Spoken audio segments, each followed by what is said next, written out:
Hey everybody, Neek during the day with you, and I have the one, the only Sevyn Streeter. Oh, what's good, sis? How you doing? I'm doing well. Thank you so much for, I'm saying my lunch, my guilty pleasure today is just Caesar salad from Panera with some croutons. So I really appreciate you sending this for us. Thank you, thank you. Welcome you. Welcome. Next time, listen. When you get done with your salad life, okay, we gonna have to get into some real guilty pleasures. Like, Okay, okay. Well, I'll hold you to that. We'll definitely do that. We can do it together. That'll be part two. yes, ma'am. So, Seven Man, yeah, I just want to go ahead and like reintroduce everybody to you. Singer, songwriter. We just got to make sure that people get reacquainted with you. You know what I mean? You always have been around. You haven't gone anywhere. I mean, but you're coming out with your new project. So we're super excited to hear some new music from you. Yeah, thank you, man. Yeah, it's been a little minute since I put out a project, but I say all the time, I have to live my life before I write. It's a real thing, and a lot of things have transpired in my life since my last project. It's a lot of ups, a lot of downs, a lot of great changes. Right. For one, people are like, you take some time off, and I did. Personally, like I lost my uncle to cancer, and that like kind of rocked my entire world and shifted a lot of things for me and my family. And then I went, sorry, excuse me. That happened. I was in a relationship, then out of a relationship, and then I'm independent now, which I really freaking love because I'm having so much fun and so much just creative freedom. So I've really been enjoying that, and just a lot of good things, a lot of you know just a lot of different things, a lot of changes and a lot of shifts. But for me, it's necessary. I use that as fuel to write and to create music. So I use it. You know, I'm, that's definitely how you evolve and you grow. You know what I mean? So, all change is not bad. Sometimes some people think, oh my goodness, change, and that's definitely not the case. I just want to go ahead and, your versatility to me is crazy. I love your harmonies. I love your voice. And, it just has like a melodic tone to me. Yeah. From your first album to, your new project that you have coming up now. And what's really interesting is because of you are a writer, like your lyrics are super relatable. I think there's so many women and men that can relate to what you're saying in your lyrics. And so when I was looking on YouTube, because I was looking for your video, so when is the video actually going to drop for Guilty? You gotta wait on that. You gotta wait for it. It's not there yet, but I am really, really excited about it. It's gonna be different for me. It's the way that we're approaching it, the vibe of it, and I always like doing things that I haven't done before. So I will say for this video, I'm very, very excited about the way that we're about to shoot it. We haven't shot it yet, and Okay. yeah, I'm really excited. That's all I can say. Okay, well, we're gonna have to be waiting around. But while I was on YouTube, I always like to look at like the comments, Yeah, and some people say some of the funniest stuff. But I just want to read a few that kind of stuck out to me. Is that okay? that's fine. Okay, so and this is what I call kind of like people's 2 cents worth. So one person says Seven and Breezy never made a bad song together. So I was like, oh, that's nice to say. Um, then somebody said dope medley. She and Chris killed it. ASAP was the icing on the track. Then somebody said this is such a effing good drinking song. I'm like, oh, okay. Then somebody said singing and rapping about cheating is always cringeworthy. I was like, oh, I mean, okay. be a little toxic at times. So we'll talk about that later. But someone else said, I love this song. Can't wait to see the video. They better do a video to match the lyrics. And then somebody else said that a touch of breezy is just pure gold or platinum. So I was like, oh, that's nice. So you definitely had a lot of great positive feedback on your song. Yes, it makes me happy. Anytime people like your music, it just makes you happy because people don't have to. I mean, there's so much music these days, and there's so many options. So honestly, like they any and all energy that comes towards the record, I appreciate. Period, because that means that they're tuning in and they're listening to it. So thank everybody who made those nice comments. I appreciate that. Absolutely. So, a lot of people, when they hear the song Guilty, like some people will think like, okay, well, you hear the sample total, can't you see? There's been so many artists that have sampled, the James Brown song, the Payback, you got Kendrick Lamar, whatever the case may be. But, what's interesting is that I consider you to really be such a great storyteller. And so tell me, what is the story behind Guilty? I'll be honest. People think that because I'm a songwriter and I do write the majority of my things, they think that I write everything. And I've never been that girl. I'm like, a good song is a great song. So even with Guilty, Guilty was sent to me. I didn't write all of Guilty. You know what I mean? It came to me. It was already a vibe when it got to me. You know what I mean? Mm-hmm. So, I'll sink my teeth in and add my little flares, Right. my harmonies and my backs and my ad libs and my zhuzh to it. But a great song is a great song, and I think that anytime a song sparks a conversation, that's a really cool thing for me. Like how in the comment the guy was like, oh, anything singing about cheating or whatever is cringe. You know what? It might be, but it actually is it's happening somewhere in the world, and it's a real conversation. And Yes. I live for that. Even in all of my projects, even in my past projects, you heard my interludes where we're in the studio having conversations about the concepts of the songs. No matter what it may be. So yeah, Guilty is talking about you feel a little guilty because you in a situation with somebody that you may not supposed to be in that situation with. Guess what, sis? Guess what, sir? Somebody somewhere is living that life, and and if you don't, it just if you don't agree with it, let's talk about it. If you do agree with it, let's talk about it. But today, it's real life. You know what I mean? Right. So anytime a song touches on something that has to do with real life, I'm always gonna be down for it. It's somebody's, Okay. yeah. Absolutely. And I'm glad you touched on that, so you could just, because, you'll have some people out there like, I can't believe she's singing about that. Why would she do something like that? And you just went on and answered all of that. So thank you so much for addressing that. One of my like fondest memories of you, Sevyn, is you came to Columbia, South Carolina, and this is when you were actually on another label, and there was a person by the name of Deb Dorsey that had brought you, I and you know. actually Shout out to Deb, I know, isn't she she's the best. And so you actually that same year, Chris Brown was on tour and you opened up for Chris Brown.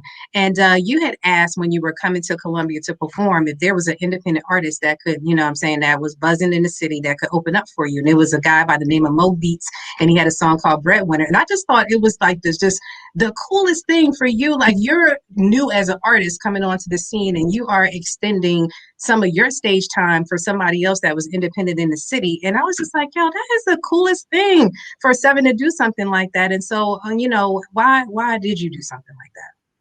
Because I mean, for one, I like to kind of be very sensitive and mindful to regions when I get into the cities when I'm in a place, and that goes from maybe having somebody come open or maybe having a local restaurant like do the food for the crew. You know what I mean? Like Right.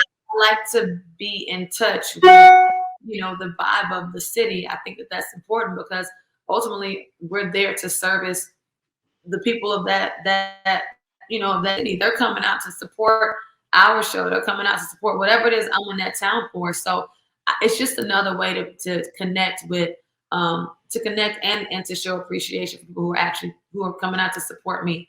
And in that particular case, I love new artists. You know what I mean? At one point in time, every artist you've ever heard was a new artist.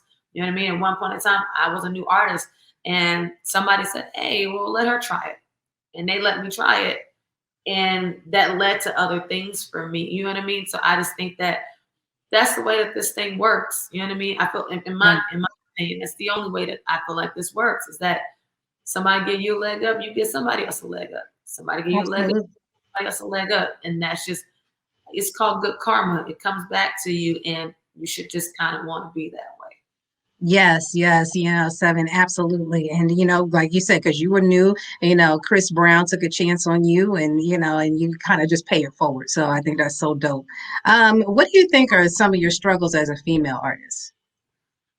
You know what? I think that you just really have to learn how to put your foot down.